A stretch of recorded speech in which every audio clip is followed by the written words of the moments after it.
Good afternoon class. आज हिंदी व्याकरण का पाठ 4 शब्द विचार इस वीडियो के माध्यम से आप लोगों के सामने रख रही हूँ। सबसे पहले देख लेंगे शब्द।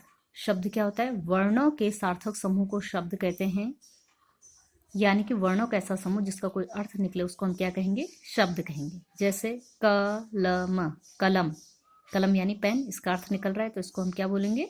शब्द कहेंगे। देखिए मकल, मकल, इसका कोई अर्थ नहीं निकल रहा है तो इसको हम शब्द नहीं कहेंगे। तो शब्द हम किसे कहेंगे? जिसका कि कोई अर्थ निकले ऐसे वर्णों को समूह को हम शब्द कहेंगे। शब्दों का वर्गीकरण। देखिए शब्दों का वर्गीकरण कैसे? उत्पत्ति के आधार पर, रचना के आधार पर, अर्थ के आधार पर और प्रयोग के आधार पर, 4 प्रकार से हम शब्दों का वर्गीकरण करेंगे। फर्स्ट है उत्पत्ति के आधार पर। उत्पत्ति के आधार पर शब्दों को 5 भागों में बांट सकते हैं: तत्सम शब्द, तद्भव शब्द, देशज शब्द, विदेशी शब्द और संकर शब्द। ठीक है।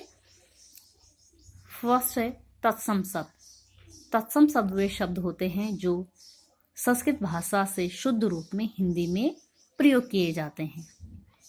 ठीक है। संस्कृत के वे शब्द जो शुद्ध रूप से हिंदी में प्रयोग होते हैं उनको तत्सम शब्द कहते हैं। जैसे जल, पत्र, दुग्ध, रात्रि, गुरु, ये संस्कृत के शब्द हैं और शुद्ध रूप से ऐसे ही ये अग्नि हिंदी में प्रयोग होते हैं, इनको तत्सम शब्द कहेंगे।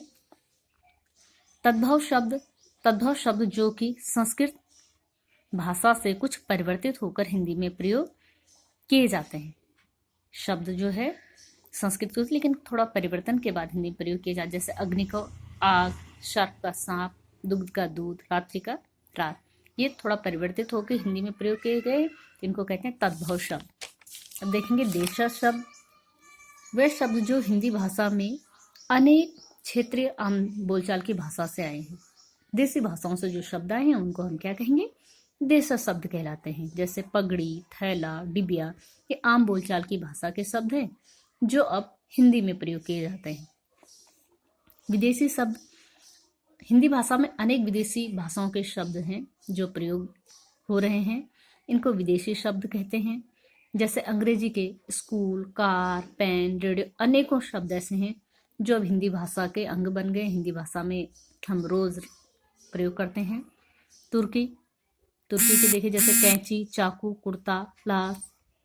फारसी के देखिए फौज, कागज, हजार। अरबी के देखिए आदमी, औरत, किताब। ऐसे अनेकों शब्द हैं जो दूसरी भाषाओं से के शब्द हैं और अब वो हिंदी में प्रयोग होते हैं, तो इनको विदेशी शब्द कहेंगे। संकर शब्द देखिए, 2 भाषाओं के मिल से बने शब्दों को संकर शब्द कहेंगे। ठीक है। 2 अलग अलग भाषाओं के मिल से जब कोई शब्द बनता है तो उसको संकर शब्द कहेंगे। जैसे रेलगाड़ी, रेल अंग्रेजी का शब्द है, गाड़ी हिंदी का शब्द है, तो रेलगाड़ी शब्द कैसा है? संकर शब्द है। फूलदान, फूल हिंदी का शब्द, दान अरबी का शब्द। ठीक है। तो फूलदान भी संकर शब्द है, 2 अलग अलग भाषाओं के मिल से बना हुआ शब्द, संकर शब्द। दूसरा देखिए रचना के आधार पर शब्द भेद। रचना के आधार पर 3 प्रकार से हमारे शब्द भेद होते हैं: रूढ़ शब्द, यौगिक शब्द, योग रूढ़ शब्द। पहला देखिए रूढ़ शब्द। वे शब्द जो किसी अन्य शब्द के मेल से न बने तथा उसके खंड करने पर खंडों का कोई अर्थ न निकलता हो, उसको कहेंगे रूढ़ शब्द। ठीक है। जैसे मेज, मेज अगर पूरा शब्द है तो उसका अर्थ है मेज यानी टेबल। ठीक है। लेकिन मे और जौ का अलग अलग करते हैं तो ना मे का कोई अपना अर्थ निकलता है, न जौ का अपना कोई स्वतंत्र अर्थ निकलता है, इसलिए ये रूढ़ शब्द है। ठीक है। इनके खंड करने पर इनके खंडों का कोई अलग अलग अर्थ ना निकलता हो। यौगिक शब्द, योग यानी जुड़ना। ठीक है। 2 या 2 से अधिक शब्द जब आपस में जुड़ते हैं और उनके खंड करने में प्रत्येक खंड का अपना अलग अर्थ होता है तो उसको क्या कहेंगे? यौगिक शब्द हम कहेंगे।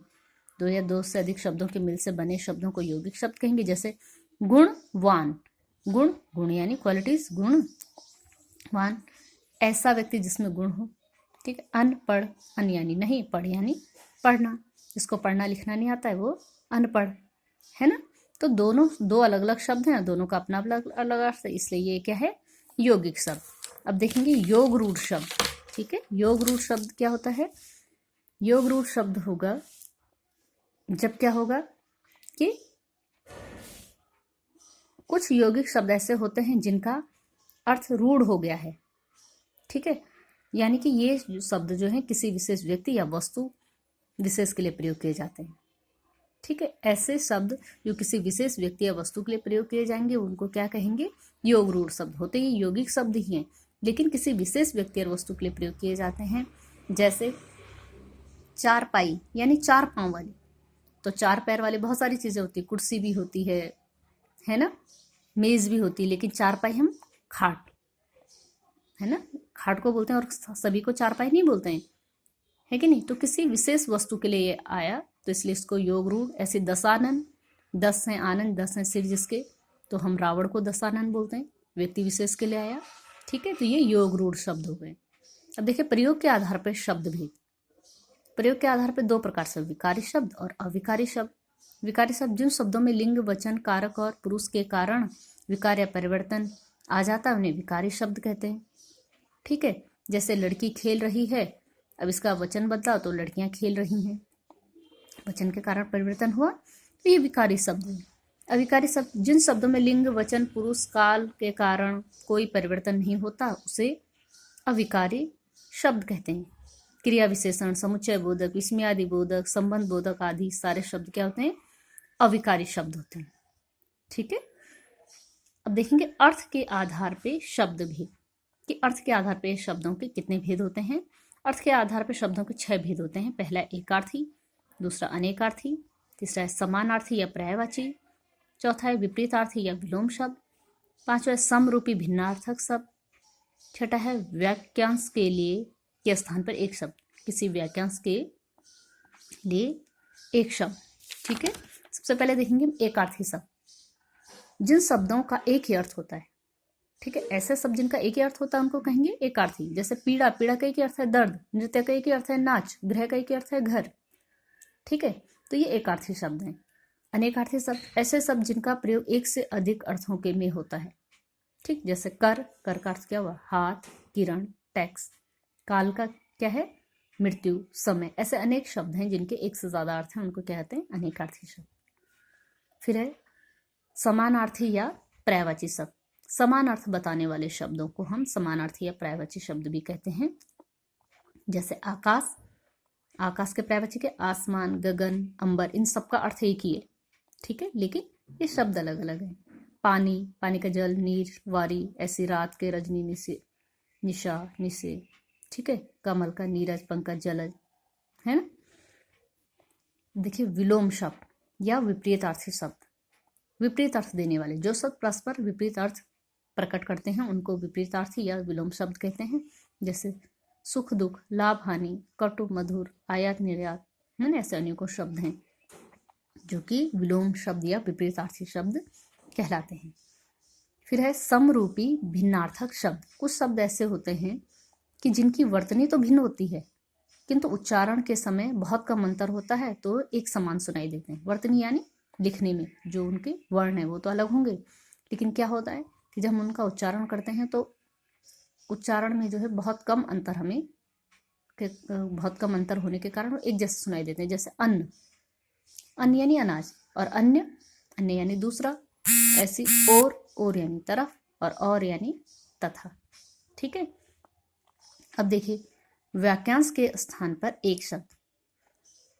अनेक शब्दों के स्थान पे हम लोग क्या करते हैं? कई बार एक शब्द का प्रयोग करते हैं, एक शब्द आता है।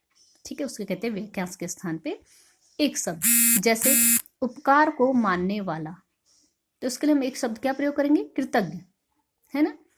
जो आज्ञा का पालन करता हो, तो एक शब्द क्या आ गया? आज्ञाकारी। एक पूरे वाक्यांश के लिए हमने एक शब्द प्रयोग किया।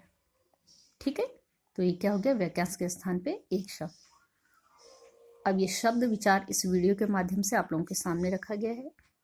आशा है आपको ये समझ में आया होगा। इसके बाद जो वर्कशीट आपको दी जाएगी उसको आप अर्सल पे अपलोड करेंगे, होमवर्क में अपलोड करेंगे, जो वर्कशीट आपको दी जाएगी इसकी।